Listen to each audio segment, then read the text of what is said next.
Assalamualaikum warahmatullahi wabarakatuh. Yang terhormat kepada Bapak Vicky Fendi selaku dosen pengampu dari mata kuliah Metodologi Penelitian kelas F. Di sini kami dari kelompok 9 akan mempresentasikan materi mengenai Data Analysis and Representation. Sebelum kami memasuki materi, izinkan kami untuk memperkenalkan anggota kelompok kami terlebih dahulu.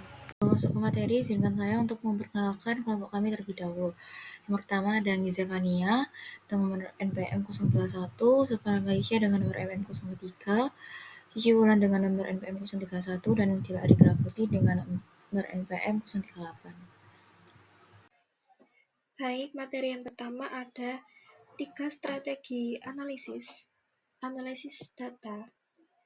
Dalam penelitian kualitatif yang terdiri dari persiapan dan pengorganisasian data, yaitu ada data teks seperti dalam transkrip atau data gambar seperti dalam foto untuk analisis. Kemudian mereduksi data menjadi tema melalui proses pengkodean dan pemadatan kode, dan akhirnya menyajikan data dalam bentuk gambar, tabel, ataupun diskusi. Dalam tabel 8.1, ini menyajikan prosedur analisis umum yang umum seperti diilustrasikan melalui tulisan 3 peneliti kualitatif. Di sini memilih ketiga penulis tersebut dikarenakan mereka ini mewakili perspektif yang berbeda-beda. Seperti pada Medicine tahun 2005, ini menyajikan kerangka interpretatif yang diambil dari etnografi kritis, lalu ada Huberman dan Miles pada tahun 1994, mengadopsi pendekatan sistematis terhadap analisis yang memiliki sejarah panjang penggunaan dalam penyelidikan kualitatif. Dan yang terakhir ada Walcott pada tahun 1994, menggunakan pendekatan yang lebih tradisional terhadap penelitian dari etnografi dan analisis studi kasus. Dan ketiga sumber ini menganjurkan banyak proses yang serupa, serta beberapa pendekatan yang berbeda terhadap fase analitik dari penelitian kualitatif. Materi yang selanjutnya ada spiral analisis data. Kontur yang paling baik direpresentasikan dalam gambar spiral analisis data, yang seperti ditunjukkan pada gambar 8.1 yang sudah tertera pada PowerPoint tentunya. Untuk menganalisis data kualitatif, penelitian itu terlibat dalam proses bergerak dalam lingkaran analitis alih-alih menggunakan pendekatan linear yang tetap.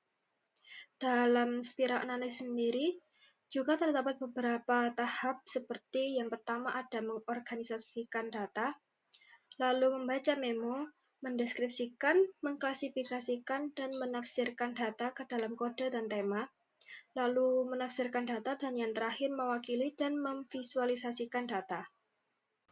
Yang selanjutnya penafsiran data. Penafsiran data adalah proses memahami data melalui pengabstrakan kode dan tema menjadi makna yang lebih luas. Ini melibatkan intuisi, wawasan, atau ide ilmu sosial, serta menghubungkannya dengan literatur. Peneliti postmodern melihat interpretasi sebagai tentatif atau tidak meyakinkan. Selanjutnya ada representasi dan visualisasi data. Data disajikan dalam bentuk teks, tabel, atau gambar, seperti tabel perbandingan, matriks, atau diagram pohon hierarki yang menunjukkan tingkat abstraksi.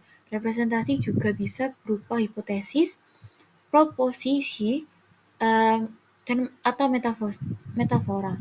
Peneliti dapat meminta umpan balik informan untuk validasi. Analisis dalam pendekatan untuk penyelidikan. Yang pertama ada analisis naratif. Analisis naratif melibatkan interpretasi teks berbentuk cerita, berfokus pada kronologi, kejadian, titik balik, dan pencerahan.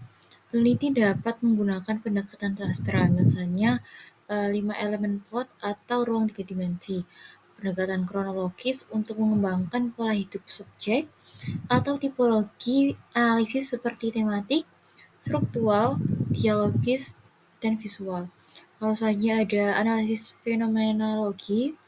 Analisis fenomenologi menggunakan metode struktur seperti Stefik, Colaisy-Kent yang meliputi yang pertama menggambarkan pengalaman pribadi peneliti, yang kedua membuat daftar pernyataan penting dari data, yang ketiga mengelompokkan pernyataan menjadi tema, yang keempat menulis deskripsi tekstural, yang kelima menulis deskripsi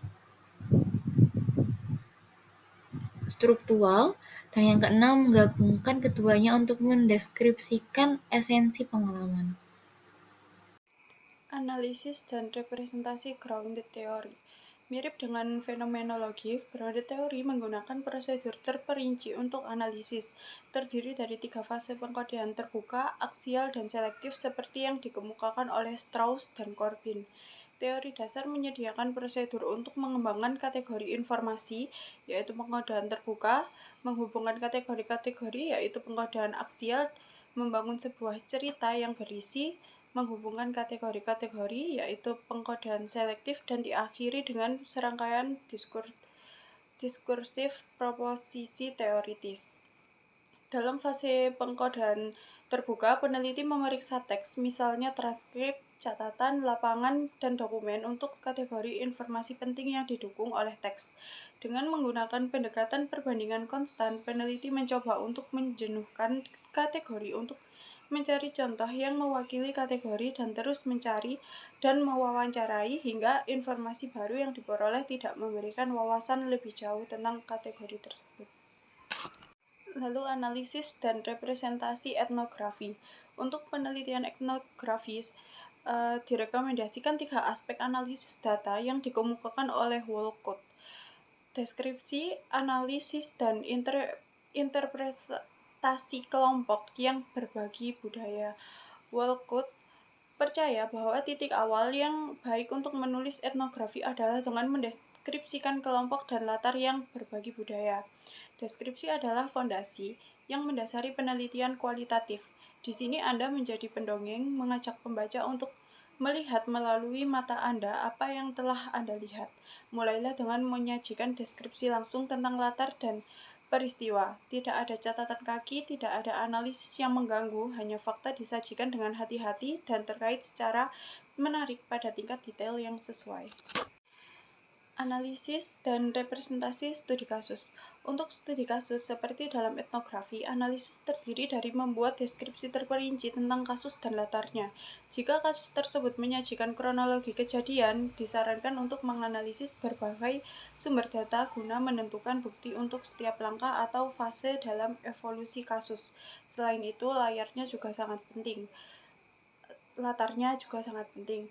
Lalu membandingkan 5 pendekatan tersebut. Analisis dan representasi data dalam 5 pendekatan memiliki beberapa fitur umum dan khas.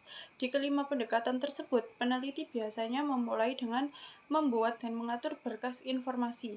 Selanjutnya, proses tersebut terdiri dari pembacaan umum dan pencatatan informasi untuk mengembangkan pemahaman terhadap data dan memulai proses untuk memahaminya.